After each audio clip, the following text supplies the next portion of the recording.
Salutations everyone and welcome to What Mattered, the show where I tell you what mattered in the news this week. Here on this show I only talk about what mattered, so if you want to learn about the zombie fighting goats, you can go to someone else's channel. Seriously, go to someone else's channel.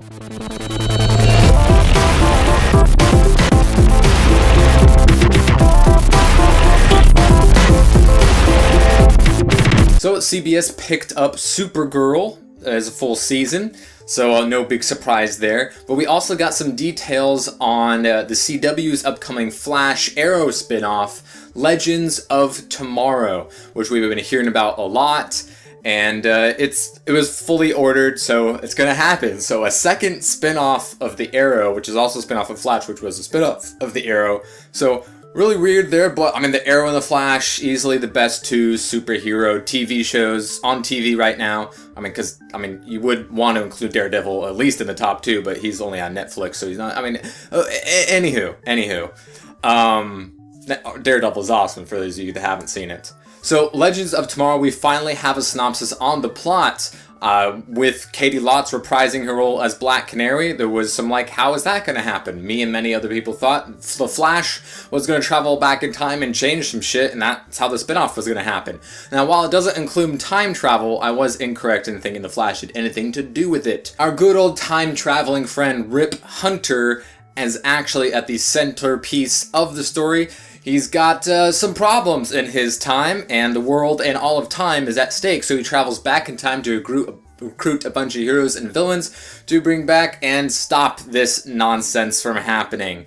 And as mentioned before, we have Wentworth Miller coming back as Captain Cold. We got Katie Lotz coming back as Black Canary. We got the Atom, which we've seen plenty in the Arrow and the Flash. We've got Firestorm, who we saw a lot in the Flash. And Hot Girl is coming. For those of you who paid attention to last week's episode of The Flash, they hinted that, they totally explicitly said that Hot Girl is in that universe. So we finally get to see her as well, which is super cool. And, am I forgetting somebody else? Heatwave, I think, is also coming? I forget. But anywho, a lot of heroes and a couple of villains. Very, very interesting. Rip Hunter, the guy played some roles on Doctor Who and some other stuff. So, the Arrow and the Flash are absolutely amazing. So, of course, I'm going to be watching Legends of Tomorrow, especially since they've done such a good job setting up these individual characters like the Atom, like Firestorm, and Black Canary, and Captain Cold. That's they could definitely hold their own as a group for another television show all their own. Rocksteady was given a lot of harsh criticism when they announced that their season pass for the upcoming Arkham Knight game is going to be $40. And people were like, oh my gosh, that's $100 for a video game. And it's I would understand that uproar, but then I read the details and it's $40 for a season pass is unheard of. That's pretty standard, really. There's been plenty of games in the last year, at least a dozen that have had $40 season passes and DLC, so I don't know why so many people are specifically mad at Rocksteady for having $40 for their season pass, but anywho. So because of that harsh criticism, they felt that they needed to include more details about what was going to be in this DLC. Now they've said time and time again that Arkham Knight is going to be their last Batman game, so with all this DLC, they're going to do everything that they've wanted to do. So we're going to have Batgirl, which is of course going to be a flashback, taking place way before Dark Knight and even Arkham Asylum, because it's Barbara Gordon, and she's been playing Oracle since Arkham Asylum, so there's going to be a flashback there playing as Batgirl. We also can switch on the fly between in other missions with Robin and Nightwing and Catwoman, and there's also other stuff that takes place before Arkham Knight, other content that takes place after Arkham Knight, all the new other Batmobile skins, as well as other additional Batmobile tracks, and a lot of missions that Rocksteady have just wanted to do, but they can't have done it within their previous titles. So there's all of our dream ideas we're just going to throw into this DLC. It'll take place before and after Arkham Knight.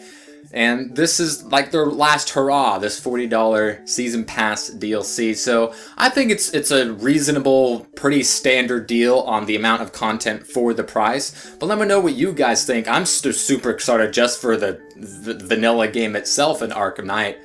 And definitely can't wait till that comes out. And, you know, depending on how amazing it is, I mean, the DLC from previous Arkham games have been pretty decent, if not really good. So I think this season pass will see just as much success, if not more, since it is the last iteration. And it looks like it includes more content than any of its past DLC seasons. And speaking of being able to play DC characters, we have some more info on the new upcoming Toys for Video Games program that is going to be called LEGO Dimensions, where just like Skylanders and Amiibos and all the other toy game things before it, will have you be able to purchase standalone little Lego figures, and they'd be able to plop them into the game. So this is something that we've seen coming for a while, and earlier this year we got some solid information that this game was being worked on, and now we actually finally see some box art and to see what these other standalone toys that will be coming out are,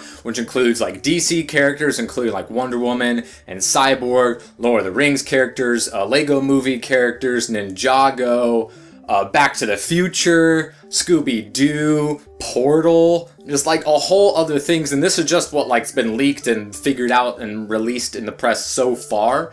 I mean, the Lego universe just spans all across the universe in the amount of properties that they've been privy to over the years, including their own unique brands, such like Ninjago. It'd be cool if like Bionicle showed up, even though they're not technically, like the Lego-sized Legos, they're big old guys. But nonetheless, this is going to be big for them, because like every single toy, I mean, look at just how many damn Amiibos I got. All of these, toy things that you can scan and become part of a video game have all been successful so far. There hasn't been a lot, but they've all been very, very successful. Just ask Nintendo, a lot more successful than they anticipated, which is another topic for another time. But with this, we have a lot of things that could be added to this game, and even if you're not into buying and playing these games, the figures themselves might interest you just because of the different properties that they're based on, and also getting just, figures that haven't, existed before, such as like the DeLorean and Marty McFly and the hoverboard and Portal Lego things. It's a really cool, nifty idea that I think everyone can get on board with.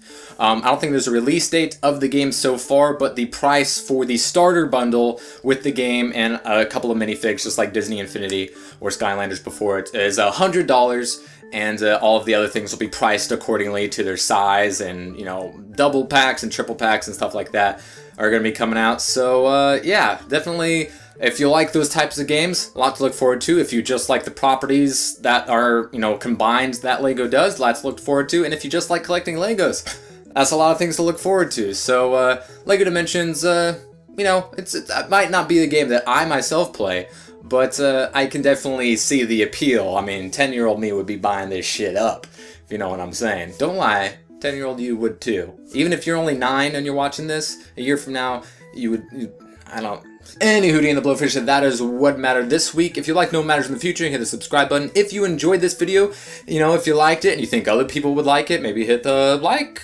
button. A crazy idea. It just lets me know that you liked this video and I should, keep doing it. You're not just an empty view that watched 4 seconds of this show and decided, yeah, this guy kind of sucks.